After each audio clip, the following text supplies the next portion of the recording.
Muito bem-vindos ao Memórias Pod. Meu nome é Leandro Magalhães e no episódio de hoje a gente vai falar um pouco sobre a história da irmã Corrie ten Boom. Ela é uma cristã que durante a Segunda Guerra Mundial se juntou à resistência e ajudou a poupar cerca de 800 vidas do Holocausto nazista. Antes de começar o episódio, eu vou pedir para que você siga o nosso podcast nas redes sociais, que você siga a gente no Instagram, se inscreva no canal da IDB Jaraguá, que é por onde esse episódio vai sair no YouTube, e que você possa compartilhar aí com seus amigos.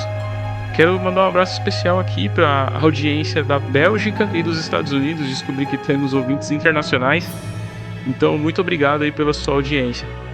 E antes que eu me esqueça, siga o podcast no Spotify, siga no Deezer, siga no Google Podcasts, aonde quer que você ouça esse episódio, siga, compartilhe, dê um curtir ali, porque isso é muito importante para a gente poder estar crescendo, para esse projeto poder estar tomando uma proporção maior. E agora vamos pro episódio, que essa semana tá muito legal.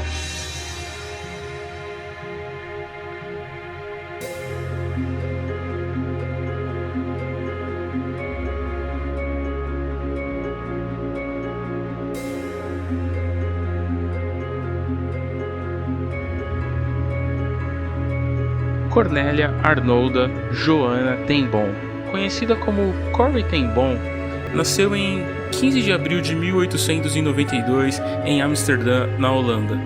Ela era a mais nova de uma família de 4 filhos. A família da Corrie morava em cima da relojoaria de seu pai, na cidade de Haarlem, e eles pertenciam à Igreja Reformada Holandesa. A família sempre teve o princípio de ajudar os mais necessitados. Eles eram cristãos dedicados em servir a sociedade. Eles sempre tinham um prato de comida, um abrigo, até mesmo algumas roupas para quem estivesse precisando. Em 1922, a mãe da Corrie faleceu, e logo em seguida, a Corrie passou a exercer o ofício de seu pai, passando a ser a primeira relojoeira licenciada da Holanda. A Corrie, ela tinha uma vida normal. Ela frequentava a igreja, ela ia ao clube de moças, ela dava aulas de ensino religioso e ela fazia parte da turma de costura e trabalhos manuais. A Corrie, ela não tinha nem ideia do que estaria por vir.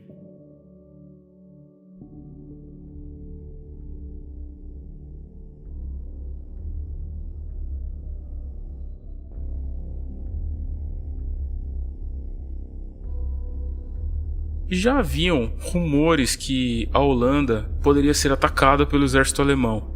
O território holandês ele era um ponto estratégico caso a Alemanha quisesse fazer um ataque à Inglaterra.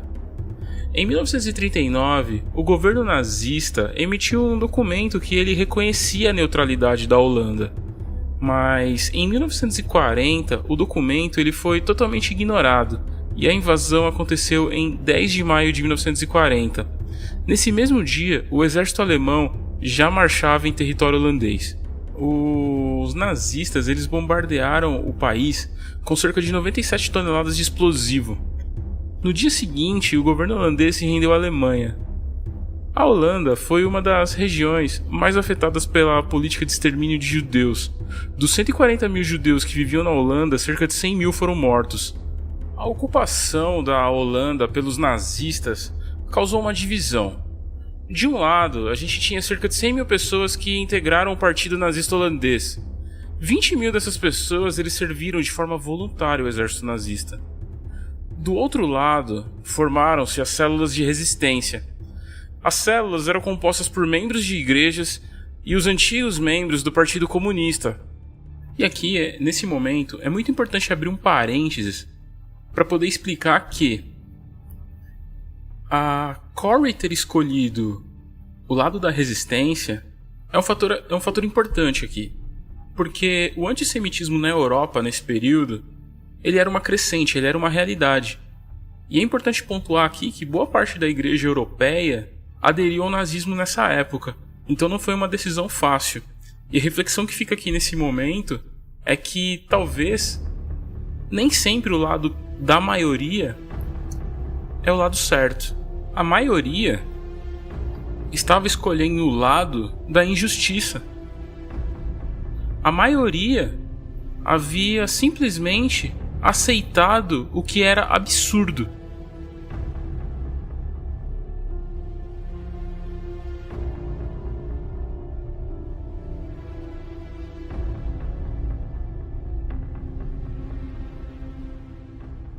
O irmão da Corey era pastor de uma igreja no interior, e ele foi o primeiro da família a entrar para a resistência. Não demorou muito para que seu pai e suas irmãs também entrassem para o movimento. Em maio de 1942, alguém bateu na porta. Quando Corey abriu, a pessoa que estava ali era uma mulher jovem, bem vestida. Ela segurava em sua mão uma pasta, ela tinha a voz trêmula e ela disse: "Eu sou judia."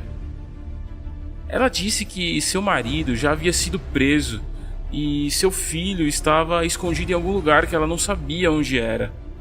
Autoridades alemãs já tinham ido até sua casa e após a prisão de seu marido, ela temia pela sua vida. Ela tinha ouvido falar que aquela família já tinha ajudado algumas pessoas e ela perguntou se ela poderia ficar ali, se eles poderiam lhe ceder um abrigo. Corey, ela não hesitou em nenhum momento. Ela olhou para o seu pai e eles acolheram aquela mulher na mesma hora.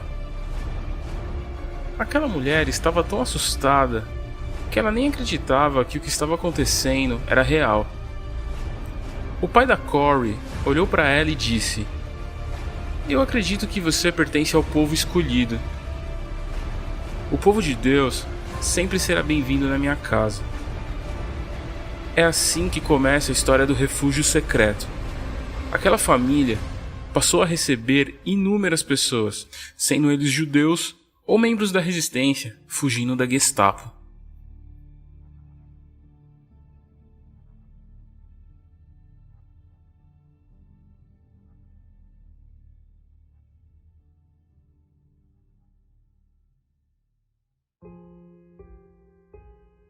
A casa contava com vários esconderijos, mas a comida era escassa, era pouca. Em tempos de guerra, todos os recursos de um país são para as tropas. As forças de trabalho são para produzir suprimentos para a guerra. Cada cidadão holandês, desde que não fosse judeu, recebia um cartão semanal que ele poderia ser trocado por comida. A família da Corey era popular na cidade. Devido aos trabalhos de caridade, Corey se lembrou de uma família que tinha uma filha deficiente. Como a Corey já tinha um trabalho na igreja que cuidava de crianças com algum tipo de necessidade especial, ela havia ficado próxima daquela família. O pai daquela garota era um civil. Ele controlava os cartões de comida. Uma noite, Corey foi até a casa dele e ela não avisou. Ela bateu a porta. Quando ele abriu a porta, ele já imaginava o que aquela garota poderia estar querendo, provavelmente alguns cartões de comida. Ele esperava que ela pedisse 2 ou 3, no máximo 4, mas ela olhou para ele e disse: "Eu preciso de 100 cartões." Uma pequena passagem secreta dentro do guarda-roupa dava acesso a um pequeno cômodo que escondia até 6 pessoas durante as frequentes inspeções nazistas. Algumas pessoas, elas permaneceram lá por apenas algumas horas. Já outros ficaram por dias, até serem realocados para a casa de outros membros da resistência. Estima-se que Corey ajudou a salvar cerca de 800 pessoas. No dia 28 de fevereiro de 1944, um traidor da resistência entregou informações aos nazistas. Essas informações levaram até a casa de Corey. Naquele mesmo dia, 35 pessoas, incluindo Corey, foram presas e foram levadas a campos de concentração. O curioso é que durante a prisão haviam 6 pessoas dentro do esconderijo, mas eles não foram localizados pelos nazistas e eles permaneceram lá por mais 3 dias até serem levados para outro lugar.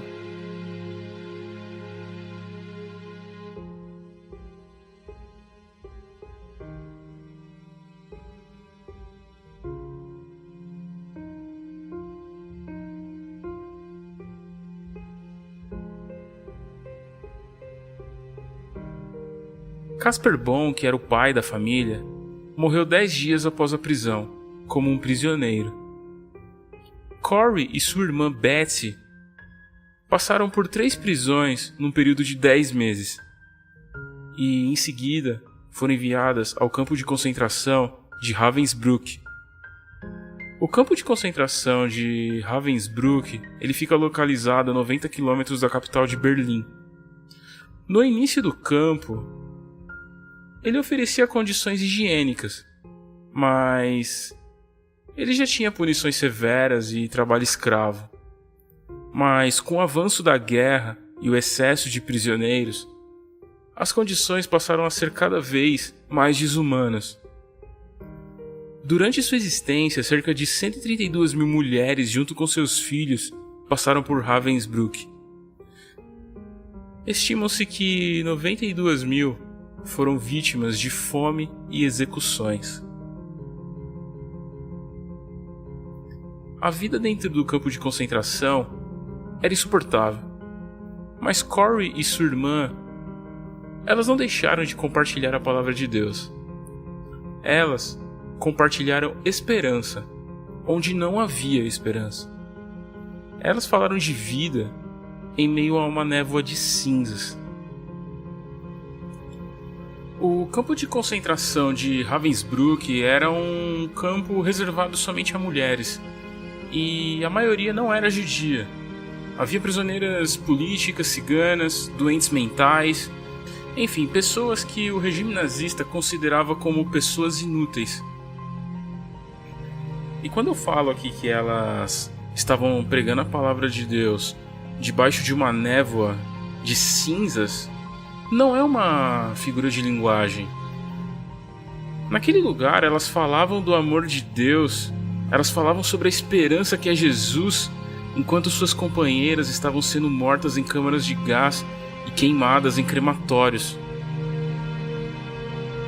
Eu vou ler aqui agora uma descrição de como era um dia no campo de concentração de Ravensbrück. Éramos despertadas aos gritos por volta de 4 horas da manhã. Em seguida, tínhamos que responder a chamada e nos davam café. Nos deixavam ir ao banheiro e às 5h30 tínhamos que ir trabalhar na fábrica da Siemens, onde pagavam pelas prisioneiras. Nós não recebíamos o dinheiro, ele era entregue direto nas mãos da SS. Nós trabalhávamos por cerca de 12 horas e depois voltávamos ao campo de concentração. Por volta das 20 horas, nos davam um prato de sopa e nós dormíamos. O de jejum era às 4 horas da manhã e era servido uma infusão não adoçada que eles chamavam de café. Nada mais. No almoço, era servido uma sopa de repolho e nabos e mais nada.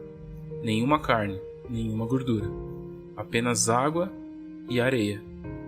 No jantar, era servido uma fatia de pão e apenas uma pequena parte líquida da sopa que sobrou do almoço. Aos domingos, de vez em quando, ao invés de servir a sopa, era servido uma concha de café e uma porção pequena de margarina ou linguiça seca. Muitas daquelas mulheres elas se converteram em circunstâncias terríveis. Betsy, a irmã mais velha de Corey, ela morreu dentro daquele lugar em dezembro de 1944. 10 dias após a morte de sua irmã, Corey ela foi liberta de forma inexplicável. Uma semana após ser liberta, todas as mulheres da sua faixa etária foram executadas.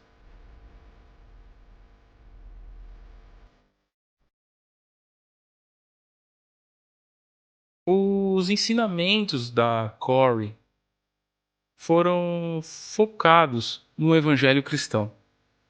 ênfase em perdão.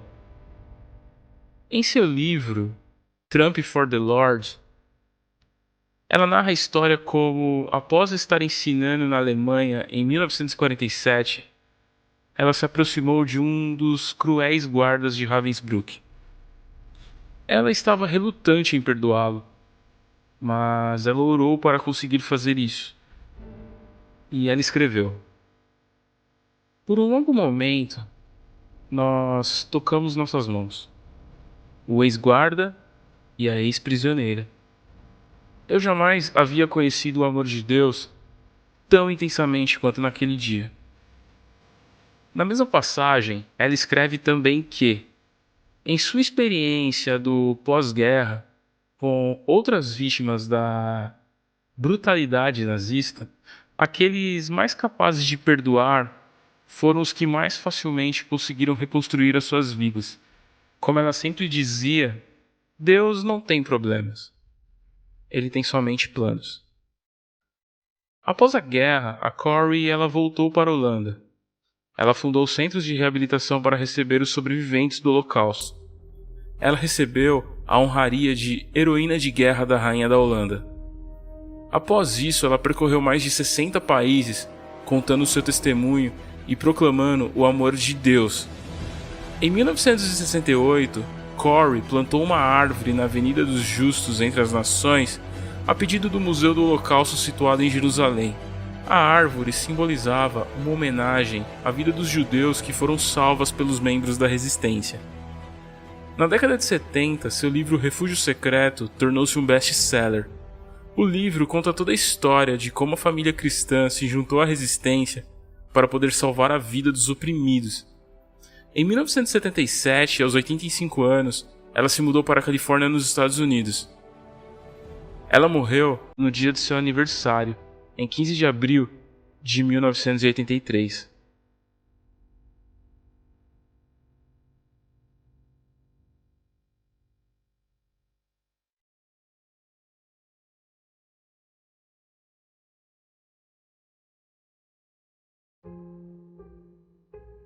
Além do legado histórico com o salvamento de tantas vidas, a Corrie ela ensinou o mundo sobre a fé em Jesus Cristo. Porque se juntar à resistência não era uma decisão fácil, não parecia o certo a se fazer. A maioria das pessoas elas se juntaram ao governo nazista. Era o mais seguro, era o mais cômodo a se fazer. Mas a Corrie, ela fez o que era certo. Com certeza a gente tem um legado histórico aqui, isso é inegável. Mas, por outro lado, a gente tem um legado de fé também. A fé em Jesus diante das maiores adversidades, diante dos maiores sofrimentos e perdas. Um legado sobre perdão de um coração próximo a Deus.